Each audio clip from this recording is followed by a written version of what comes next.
मैं हूँ आपका होस्ट अली जामिन एडवोकेट और आप देख रहे हैं मेरा यूट्यूब चैनल अली जामिन ऑफिशियल। आज मेरे साथ बाहर की बहुत ही मोतबर और सीनियर फीमेल एडवोकेट हैं सादिया अतर अवान एडवोकेट, जो कि डिस्ट्रिक्ट बार सिटी फैसलाबाद के जो 26-27 में होने वाले इंतखाबात हैं उनमें नायब सदारत के उम्मीदवार भी हैं। उनसे पूछते हैं कि वो किस सोच के साथ जो है वो DBA फैसलाबाद के उम्मीदवार बनी। अस्सलाम वालेकुम मेरी बहन, कैसी हैं आप? ठीक हैं अल्हम्दुलिल्लाह ठीक हूँ। डिस्ट्रिक्ट बार सिटी फैसलाबाद के जो 26-27 में इंतखाबात होने जा रहे हैं जी उसमें अब नायब सदारत के उम्मीदवार हैं। जी बिल्कुल नायब किस सदर की अज़म के उम्मीदवार साथ हैं, किस सोच के साथ हैं? मैं वकला की बेटरमेंट के लिए जो कुछ भी हो सका मेरे से, मैं उसके लिए आई हूँ। दूसरी बात, सबसे ज़्यादा जो मेरा फोकस होगा वो तो एक लॉयर्स के लिए साथ जितनी भी इनके साथ होते हैं, इन पे मुकदमात होते हैं, सही, मैं चाहती हूँ कि उसको प्रॉपर परसू किया जाए। ठीक है। उसके लिए बाकायदा एक कमेटी तश्कील देनी चाहिए कि जो सारे इन मामलात को हैंडल करे।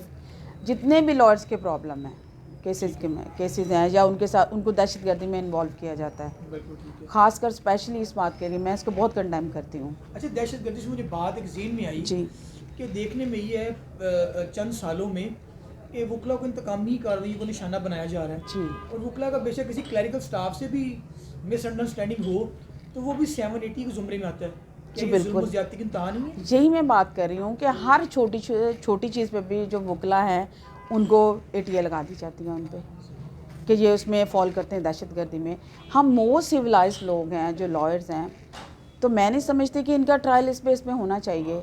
अगर कोई ऐसा, और मैं कहती हूँ कि हमारे इधर सिर्फ इस चीज़ की कमी है कि हमारे कोई प्रॉपर फोरम नहीं है जो लॉयर्स को इस मामले में सारा इंटरटेन करे, लॉयर्स को उनके मामला देखे। तो ये बहुत बड़ा इशू है जो हम सबको लेके इसको चलना चाहिए कि हमारे साथ हमें क्यों इस तरह डील किया जाता है। हम दहशतगर्द नहीं हैं, हम एक यूनिफॉर्म पहन के आते हैं, हम डिग्रीज़ लेके आते हैं, हम अपने बच्चों को, हमारे बहन भाई सब यहाँ पे हैं, तो हमारी ज़िंदगी को भी कोई हिफाजत होनी चाहिए।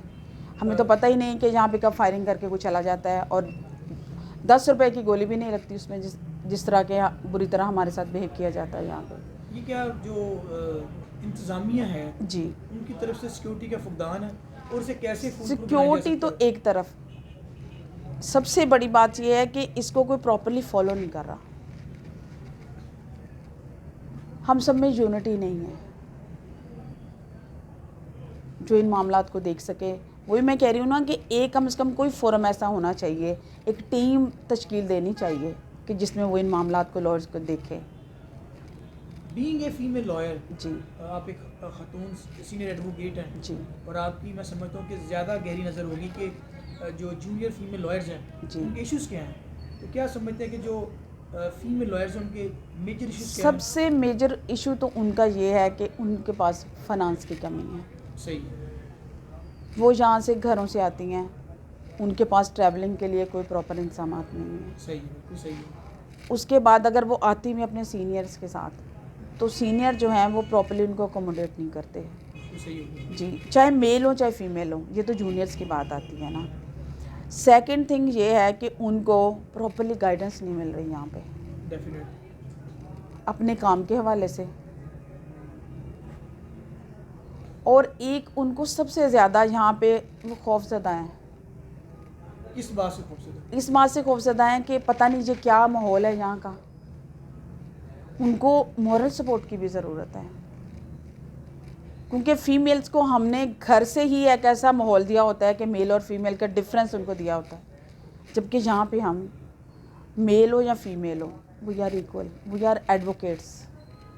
लेकिन अगर आप इनसिक्योर हैं, वो इनसिक्योर हैं। लेकिन अगर आप बाहर का माहौल देखें तो यहाँ पे जो फीमेल्स लॉयर हैं, जी, जो प्रोफेशनल लॉयर को यहाँ पे बड़ी इज्जत दी जाती है। नो डाउट इज़्ज़त दी जाती है, यहाँ मैं पे- इसकी बात नहीं कर रही। अल्हम्दुलिल्लाह हमारे ये जो भाई हैं बहुत अच्छे हैं, कोई हमारे बाप के बराबर हैं, कोई हमारे भाइयों जैसे हैं ये सारे, और जो बाकी छोटे हैं वो मेरे, मैं कहती हूँ वो भी मेरे भाई हैं।